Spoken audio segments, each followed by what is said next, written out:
Good morning students. आज का हमारा टॉपिक है पाठ्यक्रम के परिवर्तन के संप्रत्यय को स्पष्ट कीजिए। Describe the concept of curriculum changes, या पाठ्यक्रम परिवर्तन से आपका क्या अभिप्राय है। पाठ्यक्रम परिवर्तन की आवश्यकता तथा महत्व का वर्णन कीजिए। ये आपका मोस्ट इम्पोर्टेंट क्वेश्चन है। ये CRUSU में 2018 में एग्ज़ाम में आया था। तो जो लास्ट में मैंने आपको करवाया था उसमें भी पाठ्यक्रम के बारे में ही करवाया था। तो पाठ्यक्रम क्या है? पाठ्यक्रम किसी भी शैक्षिक मूल्यों को प्राप्त करने का साधन है। वो तो आपका पाठ्यक्रम हो गया। अब पाठ्यक्रम में परिवर्तन का क्या अर्थ है?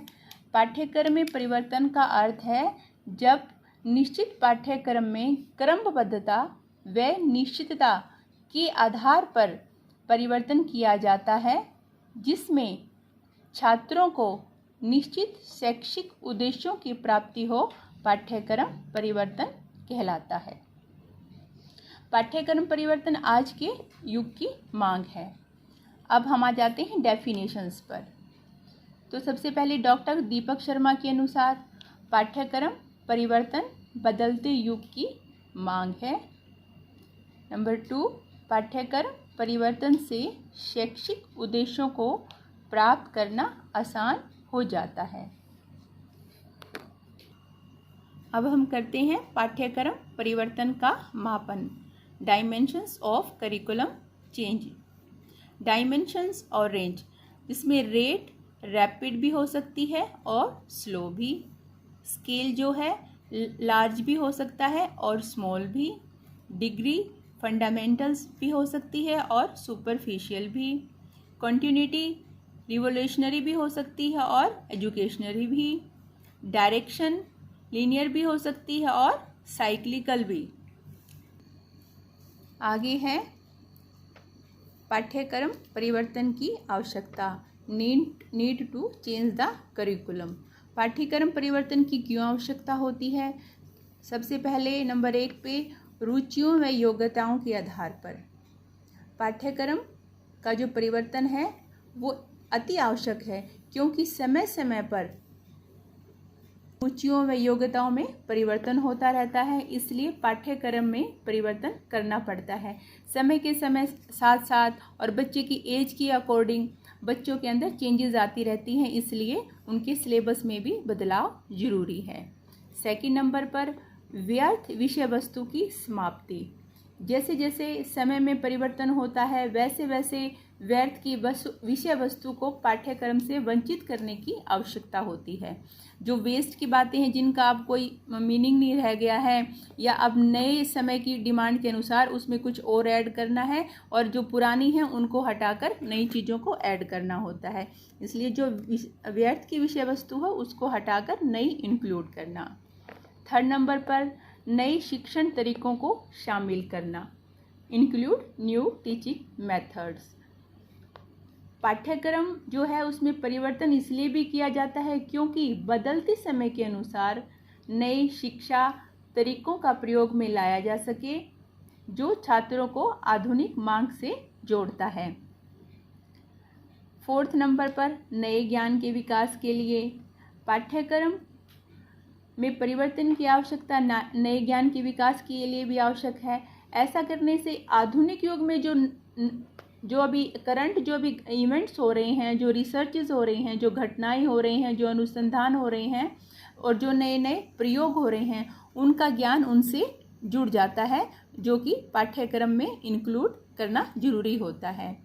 उसके बाद है 5th नंबर पर अनुदेशन में परिवर्तन। Change in instructions.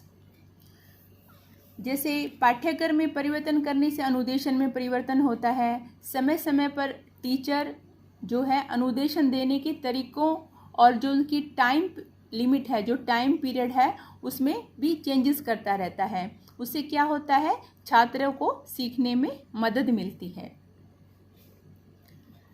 फिर 7th नंबर पर है अनुसंधान पर आधारित। अनुसंधान पर आधारित, बेस्ड ऑन रिसर्च। जो पाठ्यक्रम में परिवर्तन की आवश्यकता इसलिए भी पड़ती है क्योंकि बदलते समय में शिक्षा किस पे डिपेंड हो गई है? अनुसंधान पर, रिसर्च। पहले जो शिक्षा व्यवहारिक न देकर सैद्धांतिक दी जाती थी, परंतु अब शिक्षा के स्वरूप में एक क्रांतिकारी परिवर्तन आया है। जैसे एक पॉइंट आपका ये रह गया था उद्देश्य में परिवर्तन के लिए। उद्देश्य में परिवर्तन के लिए कैसे? समय समय पर पाठ्यक्रम व शैक्षिक उद्देश्यों में परिवर्तन होता रहता है। जैसे कि आज से 20 साल पहले की जो बात लगा लो, तो छात्रों को मानसिक रूप से विकसित करने और उन्हें अच्छी नौकरी देने के लिए एक उनको तैयार करना, ये एक शिक्षा का उद्देश्य था। परंतु आज के जो छात्र हैं उनके पाठ्यक्रम में खेल को भी जोड़ दिया गया है, जिससे कि वो शारीरिक रूप से अपने आप को बैलेंस रखते हैं। इससे क्या होता है, जो आपकी शिक्षा के उद्देश्य हैं उसमें का करिकुलम सहक्रियाओं को बहुत अधिक विकास हुआ है। को करिकुलम एक्टिविटी जैसे आपकी होती हैं उनका भी बहुत विकास हुआ है। फिर हम आ जाते हैं बालकों के सर्वांगीण विकास के लिए। पाठ्यक्रम का एक सामान्य उद्देश्य बालकों का सर्वांगीण विकास करना होता है, तथा जिससे क्या होता है, उनका सारा का सारा विकास होता है, समस्त प्रकार का विकास होता है, मेंटली, फिजिकली, हर तरह का उनका विकास होता है। और उसके बाद है जैसे आपकी न्यू एजुकेशन पॉलिसी, जो नई शिक्षा नीति थी आपकी, वो कब लागू की गई थी आपकी 1985 में। हमारे जो प्रधानमंत्री जी थे राजीव गांधी, उनके नेतृत्व में इस राष्ट्रीय शिक्षा नीति की जो एजुकेशन पॉलिसी थी इसकी घोषणा की गई थी। ये जो नीति था, ये जो न्यू एजुकेशन पॉलिसी थी, उसका मूल आधार क्या था? एजुकेशन इज़ एन इन्वेस्टमेंट, शिक्षा निवेश है। जो ये पॉलिसी थी इसका क्या उद्देश्य था, इसका क्या मूल आधार था? शिक्षा निवेश है, एजुकेशन इज़ एन इन्वेस्टमेंट।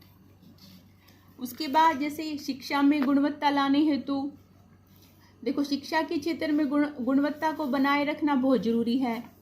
जब तक उसकी क्वालिटी नहीं होगी तो शिक्षा की कोई वैल्यू नहीं होगी।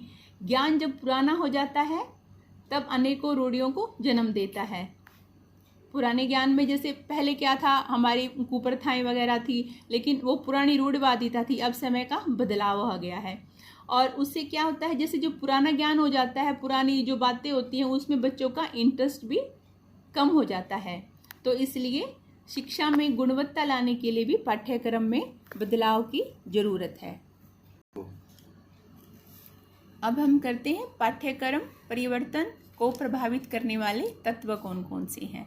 सबसे पहले है जनसंख्या घनत्व, सेकंड नंबर पे शहरीकरण, छात्रों की योग्यताएं, शैक्षिक ज़रूरतें, विश्व स्तरीय मांग, आपकी सोच में परिवर्तन, आपकी कार्यक्षमता, सामाजिकरण, स्वस्थ सेवाएं व आवश्यकताएं, आपकी स्किल्स का डेवलपमेंट, कौशलों का विकास, जीवन उपयोगी तत्व, लोगों की इच्छाओं का विकसित होना।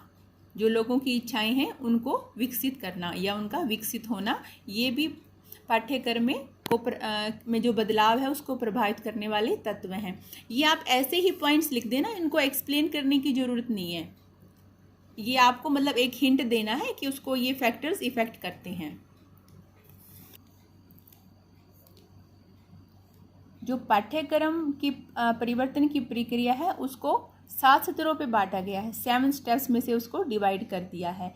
जैसे नंबर 1 पर नियोजित पाठ्यक्रम परिवर्तन, सेकंड नंबर पर प्रशिक्षित व शैक्षिक अनुभवों पर आधारित, नंबर 3 पे वर्तमान पाठ्यक्रम की पूर्ण व्याख्या, 4th पे निर्णय लेने की आवश्यकता व दायरा, पाठ्यक्रम परिवर्तन की रूपरेखा का क्रियान्वयन, मीन्स जो रूपरेखा बनाई थी उसमें बदलाव, 7 नंबर पर उसका मूल्यांकन। तो इन सब बातों से हम क्या निकालते हैं कंक्लूजन, कि जो पाठ्यक्रम में बदलाव है वो आधुनिक समय की मांग है, जो छात्रों को शैक्षिक उद्देश्यों की प्राप्ति के लिए तैयार करता है। जैसे जैसे समाज की आवश्यकताएं बदलती हैं, पाठ्यक्रम में बदलाव की आवश्यकता महसूस की जाती है। ओके स्टूडेंट्स, ये आपका टॉपिक कंप्लीट हो गया।